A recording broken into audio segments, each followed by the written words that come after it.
अभ्यास तर करतायच तुम्ही, सिली मिस्टेक कमी करण्यावरती काम करा, तुम्ही आपोआप पास होणार आहे.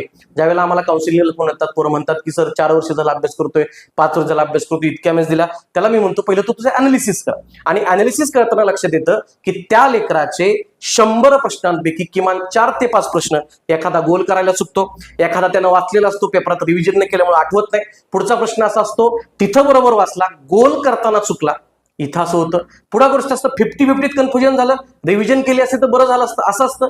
या सगळ्या गर्तेमध्ये पोरग त्या 1 तासामध्ये असतं. प्लस कंबाईनचा गोळ काय होतो, कंबाईनला असतात 60 मिनिटं, प्रश्न असतात 100, आणि 100 प्रश्न सोडवायला तसं कॅल्क्युलेट केलं तर एका प्रश्नाला फक्त 36 सेकंद मिळतात. आणि त्या 36 सेकंदामध्ये अशा 3 वाक्याचे प्रश्न वाचायचे, योग्य आहे की अयोग्य आहे याला गोल बी करावा लागतो तुम्हाला, प्लस 5000 आहे का 50 का 75 आहे का 400 याचं अनालिसिस बी करावं लागतं. इतकं डोकं फास्ट चाललं पाहिजे. आणि ही जी सराव प्रश्नसंच घेतोय मी किंवा सिरीज घेतोय ती याच साठी आहे.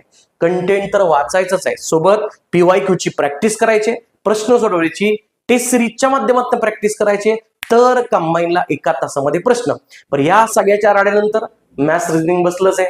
म्हणजे जीएसच्या 80 सुटले तरी 20 प्रश्नाला किती वेळ राहतो याच्यावरती तुमचं मेरिट पुन्हा डिपेंड असतं. सो गट क पास व्हायचे असेल, गट ब पास व्हायचे असेल, त्याचा मूलमंत्र आहे टाइम मॅनेजमेंट आणि सिली मिस्टेक्स कमी करतं.